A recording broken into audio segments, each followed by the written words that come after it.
Hello friends, welcome to our channel again. मैं अपने channel पर आप लोगों को फिर से स्वागत करता हूं। सो फ्रेंड्स, हमने अगले वीडियो में पढ़ा था ऑटोट्रोपिक न्यूट्रिशन क्या होता है और ये ऑटोट्रोपिक न्यूट्रिशन किस में होते हैं, किन ग्रीन प्लांट्स में होते हैं, इसके बारे में पढ़ा था। और हमने स्टोमाटा के बारे में पढ़ा था, लिप्स का स्ट्रक्चर भी हमने पढ़ा था। सो फ्रेंड्स, इस वीडियो में हम लोग हेटेरोटॉपिक न्यूट्रिशन के बारे में पढ़ने वाले हैं।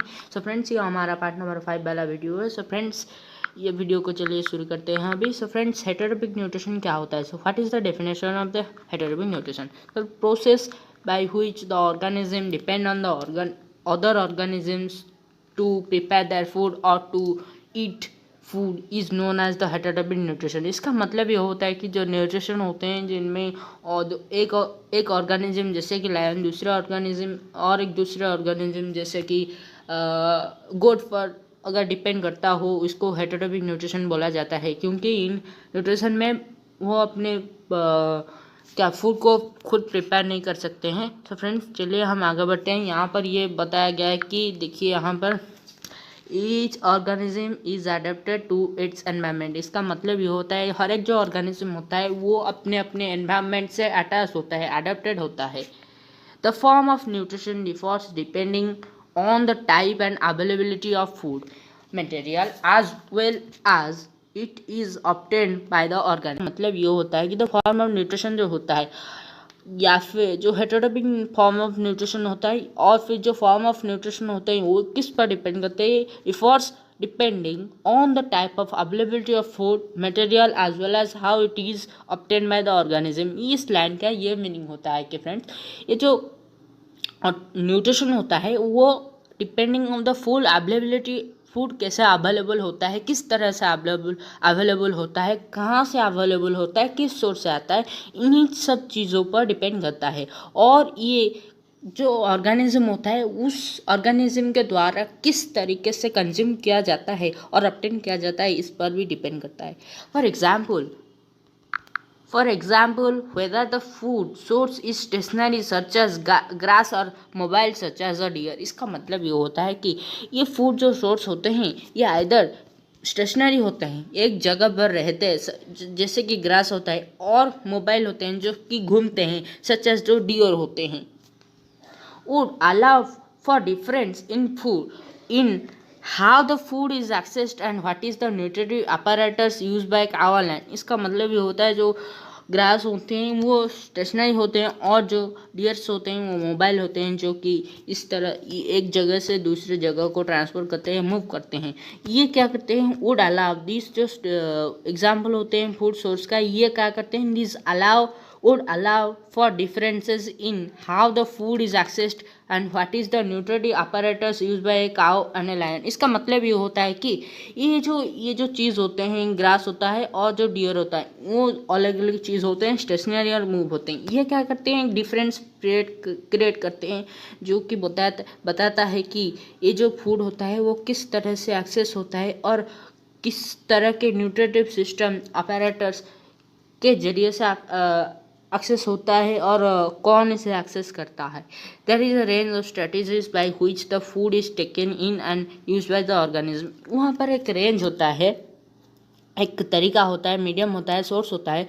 उसी रेंज से there is a range of strategy.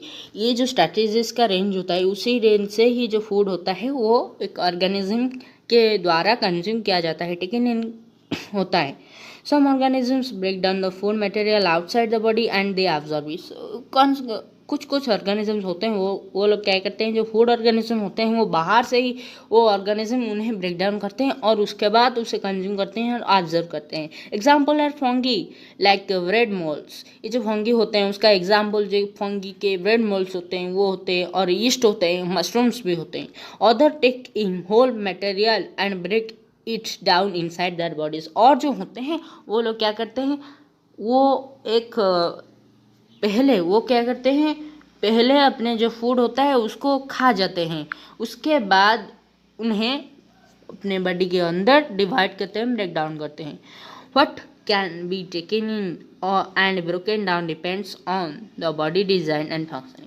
ये जो कौन सा वाला मटेरियल आइदर वेजिटेटिव और नॉन वेजिटेटिव, ये जो वेजिटेटिव होता है कि सच एज जो डियर होते हैं वो सिर्फ प्लांट्स पर डिपेंड करते हैं, इस तरह से बोला जाता है। और जो लाइन होते हैं वो एनिमल्स पर डिपेंड करते हैं। इसी तरह इसके लिए यहाँ पर बोला गया what can be taken in and broken down depends on the body design. Body design और बॉडी डिजाइन का जो फंक्शन होता है उसी पर ये जो किस तरह का फूड अपने बॉडी में वो एक ऑर्गेनिज्म कंज्यूम करेगा इसी पर डिपेंड करता है। यहाँ पर बाद में फिर आ गया सम ऑर्गेनिजम्स, ये गया एग्जाम्पल्स भी गए, अदर टेकन, हाँ ये भी गए what can be taken in and broken down depends on the body design and function. इसको मैंने आप लोगों को समझा दिया। फिर आता है some other organisms derive nutrition from plants and animals without killing them. कुछ ऑर्गेनिजम्स होते हैं जैसे कि लायन होता है, मैंने एग्जाम्पल दिया था, वो लोग क्या करते हैं पहले एक सच एज जो डियर होते हैं अदर एनिमल्स को मार देते हैं उसके बाद खाते हैं। और ऐसे कुछ ऑर्गेनिज्म होते हैं जो कि हेटेरोट्रॉपिक न्यूट्रिशन को कैरी करते हैं, जो कि एक ऑर्गेनिज्म को बिना मारे ही उससे न्यूट्रिएंट्स ले जाते हैं। Some other organism derive nutrition from plants and animals without killing, उन्हें बिना मारे ही वो लोग न्यूट्रिशन उससे ले जाते हैं। ऐसा क्या होता है, this parasitic nutritive strategy is used by a wide variety of organism. यही जो पैरासाइटिक होता है, ये जो पैरासाइटिक प्लांट ही इन्हें बोला जाता है जो कि अदर प्लांट से अपने फूड को लेते हैं उनको बिना मारे हैं। सो फ्रेंड्स यहाँ पर ये बताया गया है कि this parasitic nutritive strategy is used by a wide variety of organism. इसका एग्जाम्पल यहाँ पर दिया गया है कस्कड़ा जो कि अमरबेल होता है, और टिक्स होते हैं, लाइस होते हैं, लीचेस होते हैं, टेपवर्म में होते हैं। यही होते हैं जो कि एक ऑर्गेनिज्म को बिना मारकर उनसे न्यूट्रिएंट्स को छीन लेते हैं। उसके बाद आता है यहाँ पर आप लोग देख सकते हैं, यहाँ पर आता है क्या आता है, how do organisms obtain their nutrition. Organisms अपने न्यूट्रिशन को कैसे ऑब्जर्व करते हैं और ऑब्टेन करते हैं। यहाँ पर आप लोग देख सकते हैं since the food and the way it is obtain differ. ये जो फूड होता है और इस जो वे के तरीका होता है इस फूड को कंज्यूम करने के लिए वो डिफरेंट होता है, डिफर होता है। The digestive system is different in various organism. यही जो डाइजेस्टिव सिस्टम होता है वो अलग अलग ऑर्गेनिजम्स में अलग अलग होता है। जैसे कि जो अमोबा होता है उसमें डाइजेस्टिव सिस्टम अलग होता है, ह्यूमन्स होते हैं उनका डाइजेस्टिव सिस्टम अलग होता है, और एनिमल्स होते हैं उनका भी डाइजेस्टिव सिस्टम अलग होता है। काव होते हैं जो एग्जाम्पल एनिमल्स के, उनका डाइजेस्टिव सिस्टम अलग होता है। ऐसे ही हर एक बंदे का डाइजेस्टिव सिस्टम जो होता है वो अलग होते हैं। Even human to human, man to man भी डिफ़र करता है। ये जो वाला पार्ट है वो हम आगे जाकर बहुत ही हाई लेवल पर पढ़ने वाले हैं, यहाँ पर नहीं फ्रेंड्स। सो फ्रेंड्स चलिए हम आगे बढ़ते हैं। In single cell organisms the food may be taken in by the entire surface, but as the complexity of the organism increases different parts become specialised to function different functions. ये जो होते हैं यहाँ पर दिया गया है, जब एक ऑर्गेनिज्म सिंगल सेल होता है जैसे कि ये है जो अमीबा, यहाँ पर क्या होता है, ये जो होल स्ट्रक्चर होता है बॉडी का है ये फूड को ही कैरी करता है। ये जो होल स्ट्रक्चर होता है अमीबा का यहाँ पर, ये ही जो फूड को हमेशा के लिए पूरा का पूरा कैरी करता है। यहाँ पर ये जो फिगर दिया गया है फ्रेंड्स, यहाँ पर ये जो ये बॉडी है अमीबा का, ये बॉडी क्या करता है, अपने ये जो फूड को ये होल बॉडी कंज्यूम करता है। यहाँ पर यही बताया गया है इन सिंगल सेल ऑर्गेनिज्म वो फूड में B taken in by the entire surface. कुछ ऑर्गेनिजम्स में नहीं होते हैं पर बहुत सारे ऑर्गेनिजम्स में एंटायर सरफेस ही लेता है फूड को। But as a complexity of the organism increases, यही अगर इस ऑर्गेनिज्म का कॉम्प्लेक्सिटी इंक्रीज हो गया और सपोज ये एक ह्यूमन बीइंग बन गया तो यहाँ पर क्या होगा, but as the complexity of the organism increases different parts become specialised to function different functions. ये अगर बॉडी का जो कॉम्प्लेक्सिटी होता है वो इंक्रीज होता रहता है, वहाँ पर डिफरेंट पार्ट्स आ जाते हैं डिफरेंट फंक्शन के लिए। For example amoeba takes in food using temporary finger like extensions of the cell surface which fuse over the food particle forming a food vacuole। यही जो होता है मोबाइल में जो finger like projection finger like extension होते हैं वही क्या करते हैं, फूड को लेते हैं, पर inside the food vacuole complex substances are broken down into simpler ones which then diffuse into cytoplasm. इनमें भी होते हैं, सेल का पार्ट होता है, ये होता है कि यूनिसेलुलर ऑर्गेनिज्म, पर इनमें भी पार्ट्स होते हैं अपने सेल्स के। ये जो होते हैं, अगर इसने एक फूड को कंज्यूम कर लिया तो फिर क्या होगा, ये जो फूड अपने उसके जो अंदर जाकर वहाँ कॉम्प्लेक्स सब्सटेंस का ब्रेक डाउन हो जाएगा और ये सिंपलर सब्सटेंस बन जाएगा। उसके बाद ये साइटोप्लाज्म के अंदर डिफ्यूज होगा। उसके बाद यहाँ पर दिया गया है friends, remaining undigested, the remaining undigested material is remove to the surface of the cell. यही जो रह गया, जो अनडाइजेस्टेड जो कि रह गया वो क्या था, हाँ, जो कि अनडाइजेस्टेड एंड नॉट इम्पोर्टेंट जो रह गए, जो फूड रह गए, उन्हें तो होना पड़ता है, बाहर जाना पड़ता है, क्योंकि वो पॉइजन होते हैं, टॉक्सिक होते हैं बॉडी के लिए। इसीलिए the remaining undigested material is remove to the surface of the cell and thrown out. ये थ्रोन आउट हो जाता है। उसके बाद दो अनडाइजेस्टेड फूड होते हैं। इन paramecium which is also a unicellular organism has a definite shape and the food is taken in at a specific spot।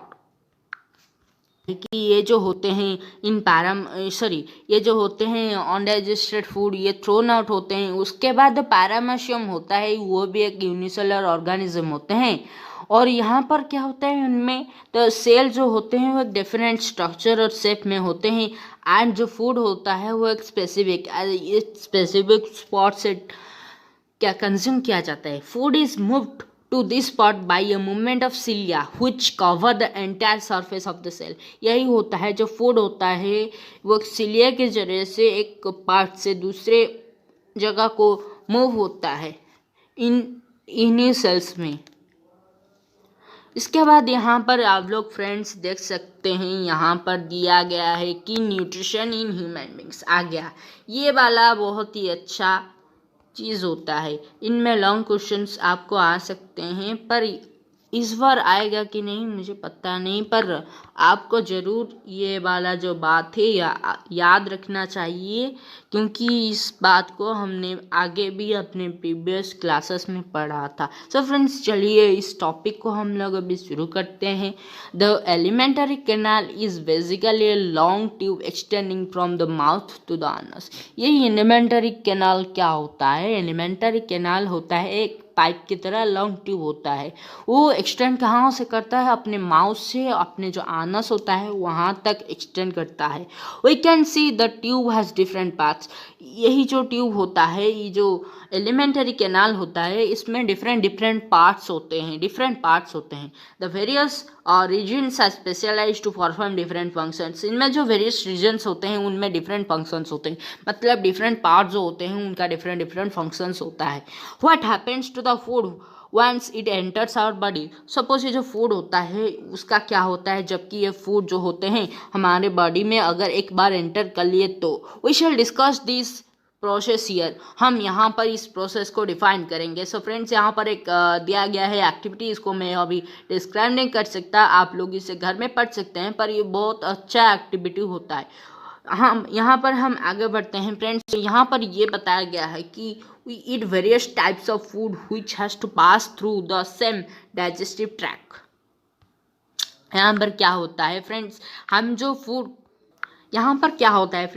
हम जो वेरियस टाइप ऑफ फूड खाते हैं वो उस फूड को क्या होना होता है, उसे हर एक डिफरेंट पार्ट से ट्रांसफर होना होता है और यही सेम डाइजेस्टिव ट्रैक्ट से जाना पड़ता है। Naturally the food has to be processed to generate particles which are small and of same texture. इसका मतलब ये होता है कि जो फूड होता है उसको ब्रेक डाउन होना पड़ता है और इसे प्रोसेस भी होना पड़ता है, क्या जनरेट करने के लिए?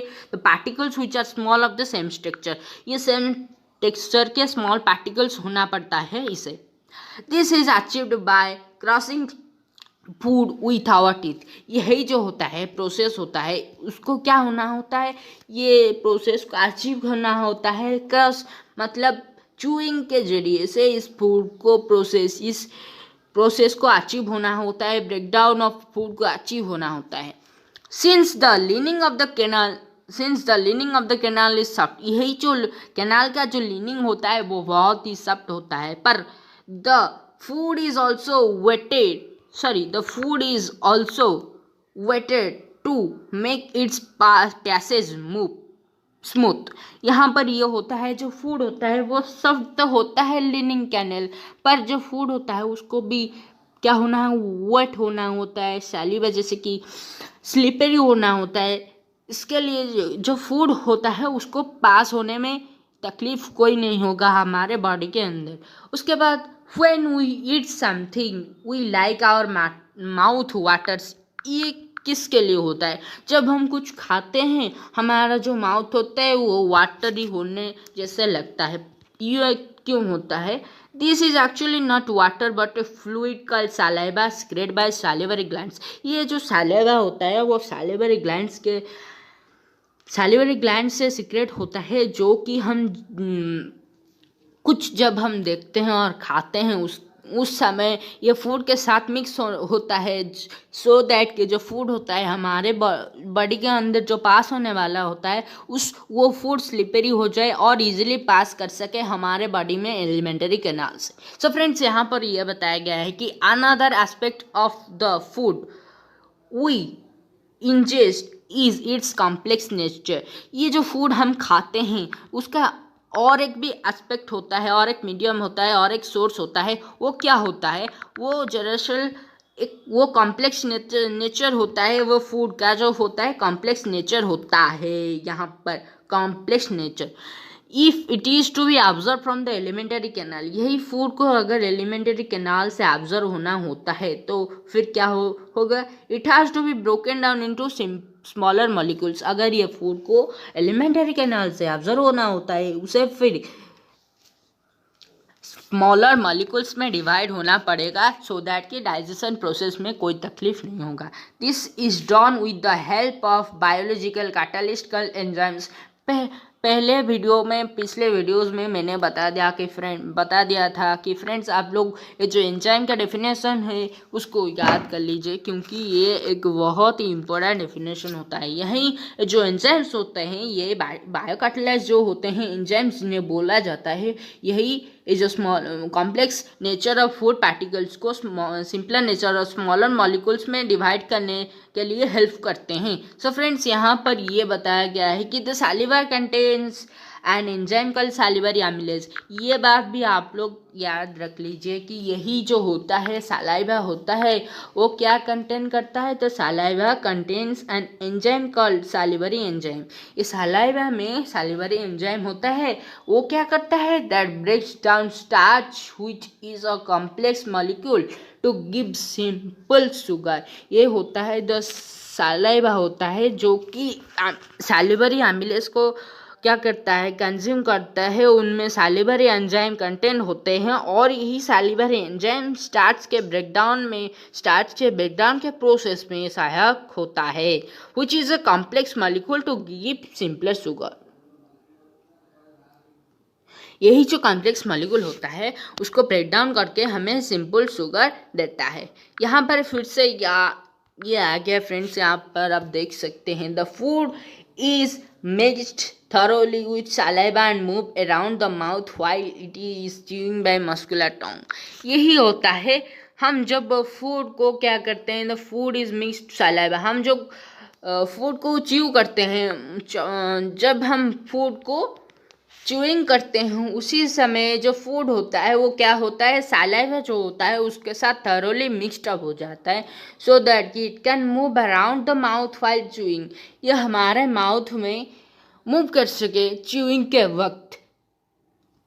It is necessary to move the food in a regulated manner along the digestive tube so that it can be processed properly in its. ये भी एक प्रोसेस होता है, ये भी एक इम्पोर्टेंट चीज़ होता है, जो कि हमारा जो फूड होता है उससे भी एक सीक्वेंस में मूव होना पड़ता है, सही प्रोसेस में सही मात्रा में मूव होना पड़ता है, सो दैट कि जो फूड होता है हमारे डाइजेशन प्रोसेस में कोई तकलीफ ना पहुंचा सके और डाइजेशन प्रोसेस में कोई हानि ना आ सके। सो फ्रेंड्स यहाँ पर ये फिर बाद में दिया गया है कि the lining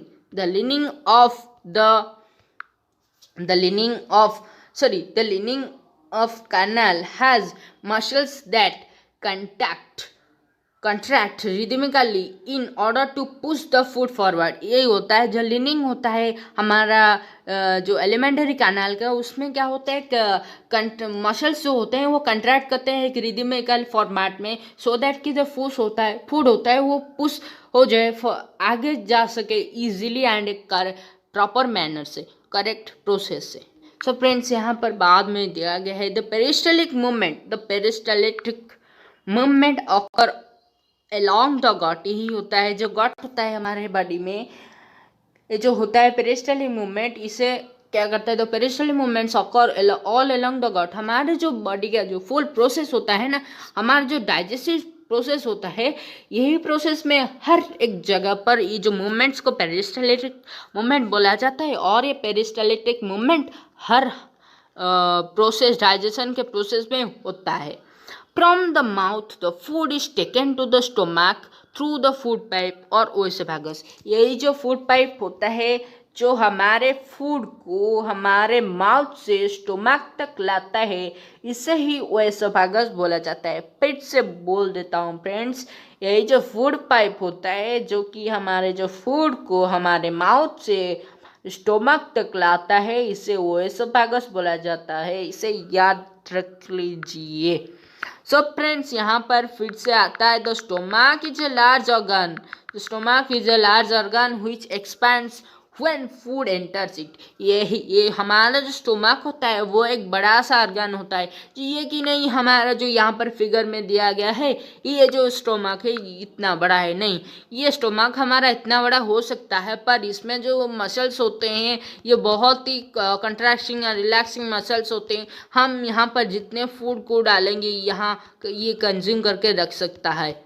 यहाँ पर अगर आपका स्टोमक इतना बड़ा होगा, अगर फूड इसमें आ जाएगा तो इसका साइज एनलार्ज हो सकता है, ये बड़ा हो जा सकता है।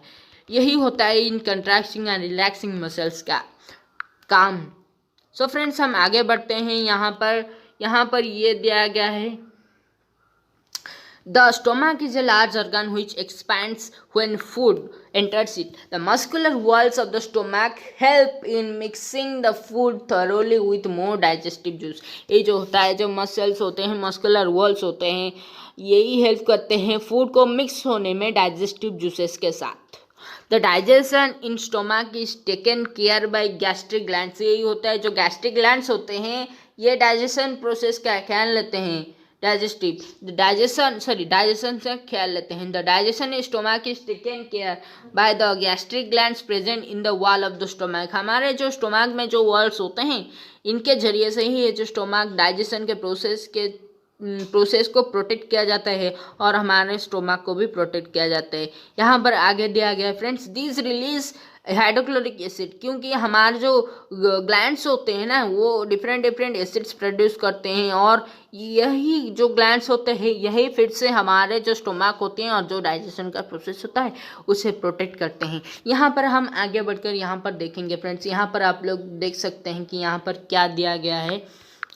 This release hydrochloric acid and protein digesting enzyme called pepsin. यही जो हाइड्रोक्लोरिक एसिड को भी रिलीज करते हैं और ये जो प्रोटीन्स को भी रिलीज करते हैं और एंजाइम, यही जो एंजाइम प्रोटीन होता है उसको पेप्सिन भी बोला जाता है, और ये म्यूकस भी रिलीज करते हैं। ये म्यूकस का क्या काम होता है, हाइड्रोक्लोरिक एसिड का क्या काम होता है और ये प्रोटीन का क्या काम होता है, मैं यहाँ पर आप लोगों को बता देता हूँ फ्रेंड्स। ये जो हाइड्रोक्लोरिक एसिड होता है वो क्या करता है, उसका काम क्या होता है। हाइड्रोक्लोरिक एसिड का काम ये होता है कि हाइड्रोक्लोरिक एसिड हमारे जो डाइजेशन प्रोसेस होता है उसमें हेल्प करता है, और अगर हमारे बॉडी में कुछ बैक्टीरियाज आ गए हों फूड के जरिए से, कुछ मिस्टेक के लिए हमारे बॉडी में कुछ बैक्टीरियाज आ गए हों, तो फ्रेंड्स यही जो हाइड्रोक्लोरिक एसिड होता है ये हमारे जो बॉडी में बैक्टीरियाज होते हैं उनको मार डालता है, उसको ख़त्म कर देता है। यही होता है हाइड्रोक्लोरिक एसिड का जो यहाँ पर काम होता है। पर यहाँ पर जो हाइड्रोक्लोरिक एसिड होता है वो बहुत ही डाइल्यूट होता है, क्योंकि हमारे जो स्टोमक होता है एक कंसनट्रेटेड हाइड्रोक्लोरिक एसिड को कभी नहीं कंट्रोल कर सकता है और इसे कभी नहीं सह सकता है। तो फ्रेंड्स यहाँ पर आप लोग देखेंगे फिर से ये जो डाइजेस्टिव जूस होता है जो कि प्रोटीन डाइजेस्टिंग एंजाइम जिसको पेप्सिन बोला जाता है, ये पेप्सिन जो होता है वो हमारे प्रोटीन डाइजेशन में हेल्प करता है, फूड का डाइजेशन में हेल्प करता है।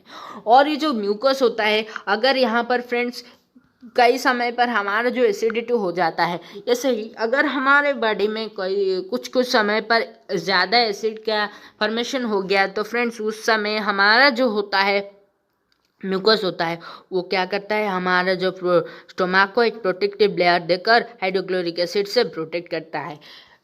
सो फ्रेंड्स यहाँ पर ये बताया गया कि hydrochloric acid creates an acidic medium.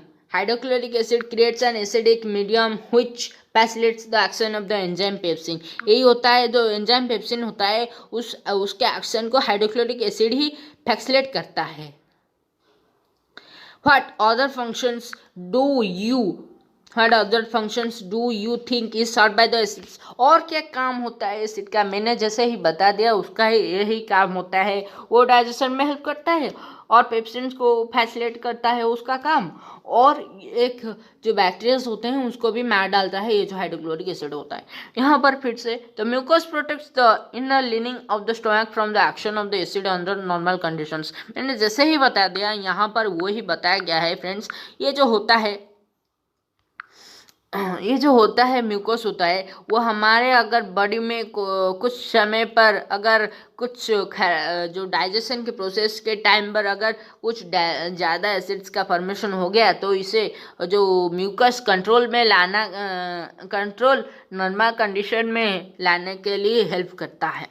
तो फ्रेंड्स हम यहाँ पर आगे बढ़ते हैं फिर से। We have often heard adults complaining about acidity। जैसे कि मैंने बता दिया हमारे जो adults होते हैं कुछ समय पर वो लोग क्या कंप्लेन करते हैं, मेरा एसिडिटी हो गया है ऐसे बोलते हैं। पर ये एसिडिटी कैसे होता है, यही होता है जो अगर हमारे बॉडी में कुछ कारण के वजह से अगर ज़्यादा एसिड हो गया हो, अगर हम खाली पेट में भी रह जाएंगे एसिड का भी फॉर्मेशन हो जाता है। So friends can this be related to what seen discuss above. यही अगर ये जो हमने डिस्कस कर लिया है अब ये क्या इस बात के रिलेटेड होता है ये बात। सो फ्रेंड्स हम यहाँ पर देखेंगे क्या है the exit of food. The exit of the food from the stomach is regulated by a sphincter muscle which releases it in small amounts into small intestine। यही होता है जो स्पिंचर मसल होता है वो एग्जिट ऑफ फूड को control करता है। From the stomach the food now enters into small intestine. Stomach के बाद जो फूड होता है वो स्मॉल इंटेस्टाइन में आता है, स्मॉल इंटेस्टाइन में आता है। उसके बाद this is the longest part, यही होता है लॉन्गेस्ट पार्ट होता है। क्या ये जो स्मॉल इंटेस्टाइन होता है वो हमारा बॉडी का सबसे लॉन्गेस्ट पार्ट होता है। ये जो स्मॉल इंटेस्टाइन होता है this is the longest part of the alimentary canal. ये जो एलिमेंटरी कैनाल का सबसे बड़ा पार्ट होता है which is fitted to a compact space because of extensive coiling। ये जो होता है जो स्मॉल इंटेस्टाइन होता है वो एक्सेस कॉइलिंग के जरिए से रहता है। The length of small intestine differ in various animals depending on the food they eat. अगर ये जो होते हैं एनिमल होते हैं, अगर ये जो हो एनिमल्स अगर ऑस्ट्रोट्रोपिक न्यूट्रस अगर ये एनिमल्स हर्बीवोर्स होते हैं तो इनमें जो स्मॉल इंटेस्टाइन होता है वो काफ़ी बड़ा होता है, और अगर एनिमल्स कैनिवर्स होते हैं उनमें स्मॉल इंटेस्टाइन कम होता है, और अगर जो ओमनिवर्स होते हैं जो एनिमल्स होते हैं उनमें स्मॉल इंटेस्टाइन का मात्रा कुछ होता है मीडियम साइज में हो सकता है। सो फ्रेंड्स यहाँ पर ये बाद में बताया गया है कि herbivores eating grass need a longer small intestine to allow the cellulose to be digested। मैंने जैसे ही बता दिया जो herbivores होते हैं उनमें जो फूड्स में प्लांट्स में ज़्यादा सेलुलोज होते हैं, इसलिए ही जो सेलुलोज को डाइजेस्ट करने के लिए डाइजेशन होने के लिए सेलुलोज का ये जो एनिमल्स होते हैं herbivores होते हैं उनमें क्या होना पड़ता है, उनमें जो स्मॉल इंटेस्टाइन बड़ा होना पड़ता है। herbivores में स्मॉल इंटेस्टाइन को बड़ा होना पड़ता है। से, क्योंकि जो सेलुलोज होते हैं उन्हें डाइजेस्ट होना पड़ता है। यहाँ पर फिर से दिया गया है meat is easier to digest and carnivores like tigers have a short small intestine. यही होता है, मैंने जैसे ही बता दिया, मीट जो होता है वो इजीली डाइजेस्ट हो सकता है, इसीलिए जो टाइगर्स होते हैं उनमें जो स्मॉल इंटेस्टाइन्स होता है वो बहुत ही छोटे होते हैं। The small intestine is the site of the complete digestion of carbohydrate, protein and fats। ये यहाँ पर बोला गया है कि जो स्मॉल इंटेस्टाइन होता है वो एक कंप्लीट साइट होता है किसके लिए, जो डाइजेशन ऑफ प्रोटीन्स होते हैं, फैट्स होते हैं और जो कार्बोहाइड्रेट्स होते हैं। और it receive the secretion of the liver and pancreas for this purpose. यही जो होता है, जो कार्बोहाइड्रेट्स, प्रोटीन्स, फैट्स, जो मिनरल्स एंड विटामिन होते हैं उन्हीं के डाइजेशन के प्रोसेस के लिए ही इन्हें डिफरेंट सोर्सेस से डिफरेंट सिक्रेशन ऑफ जूसेस और क्या होते हैं जूसेस होता है, और जो सिक्रेशन ऑफ पैनक्रियाटिक जूसेस होते हैं उन्हें ऑब्जर्व करना पड़ता है, जैसे कि बाइल होता है, पैनक्रियाटिक जूस होते हैं, क्योंकि यही जो एक्स्ट्रा सिक्रेशन होते हैं वो हेल्प करते हैं डाइजेशन के प्रोसेस के टाइम पर। यहाँ पर बाद में बताया गया है कि the food coming from the stomach is acidic and has to be made alkaline from the for the pancreatic enzymes to act। Stomach से जो फूड आता है, ये जो स्मॉल इंटेस्टाइन में आकर जो रहता है, स्टोमक से जो फूड आता है वो थोड़ा सा एसिडिक होता है, क्योंकि यहाँ पर जो हाइड्रोक्लोरिक एसिड होता है फूड में मिक्स्ड हो जाता है, इसीलिए जो फूड होता है उसको अल्कालाइन होना पड़ता है, सो दैट कि जो पैनक्रियाटिक एंजाइम्स होते हैं उन पर एक्ट कर सके, क्योंकि पैनक्रियाटिक एंजाइम्स जो होते हैं वो खाली में एसिडिक मीडियम में एक्ट नहीं कर सकते हैं फूड के ऊपर। Bile juice from the liver accomplishes this in addition to acting on fat. ये जो होता है बाइल जूस होता है, ये क्या करता है, फैट्स के ऊपर अपने काम को दिखाता है, फैट्स को डाइजेस्ट करने में हेल्प करता है।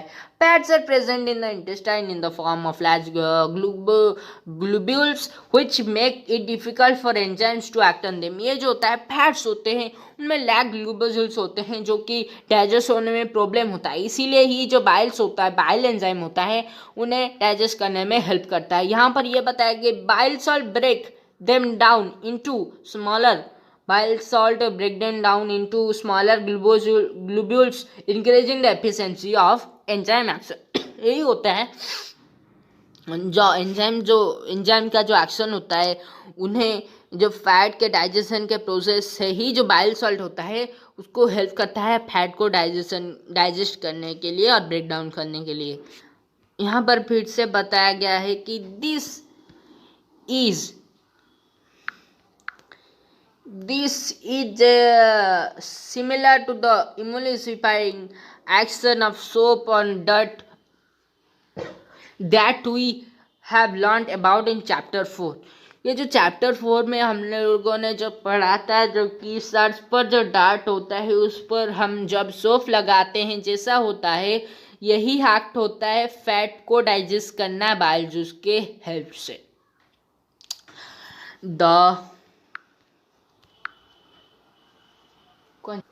ये जो होते हैं, जो पैनक्रियास होते हैं वो सिक्रेट करते हैं, क्या पैनक्रियाटिक जूस सिक्रेट करते हैं, जो कि एंजाइम्स ट्रिप्सिन को कंटेन करते हैं, जो कि डाइजेशन ऑफ प्रोटीन्स में हेल्प करते हैं। और ये जो लिपेज होते हैं उनमें प्रोटीन जूस में होते हैं, वो क्या करते हैं, हेल्प करते हैं फैट्स को, इमल्सिफाइड फैट्स को डाइजेस्ट करने में, ब्रेक डाउन इमल्सिफाइड फैट, जो इमल्सिफाइड फैट्स होते हैं उनको ब्रेक डाउन करने में हेल्प करते हैं।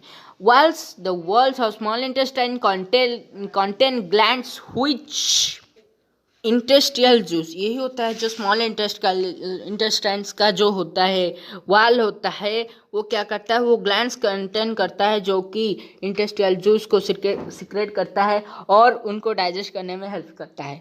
The enzymes present in it finally convert the proteins to amino acid, complex carbohydrates into glucose and fats into fatty acid and glycerol. यही होता है, जो एंजाइम्स होते हैं वो क्या करते हैं, फाइनली ब्रेक डाउन के बाद ये जो होता है प्रोटीन्स को अमीनो एसिड में कन्वर्ट करते हैं और कॉम्प्लेक्स कार्बोहाइड्रेट्स होते हैं उनको ग्लूकोज में कन्वर्ट करते हैं, और जो फैट्स होते हैं उनको फैटी एसिड्स और ग्लिसरॉल में कन्वर्ट करते हैं।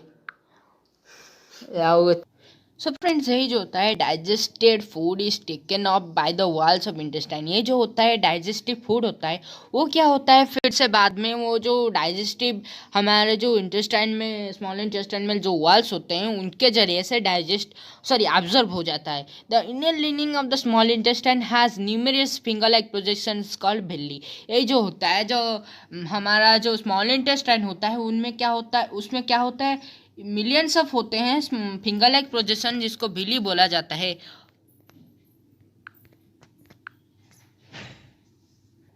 ये जो होता है भिली जो होता है वो क्या करता है, which increase the surface area of the for observation. ये जो भिली होता है, ये जो भिली हमारे स्मॉल इंटेस्टाइन में ऑब्जर्वेशन ऑफ एरिया को बढ़ा देता है।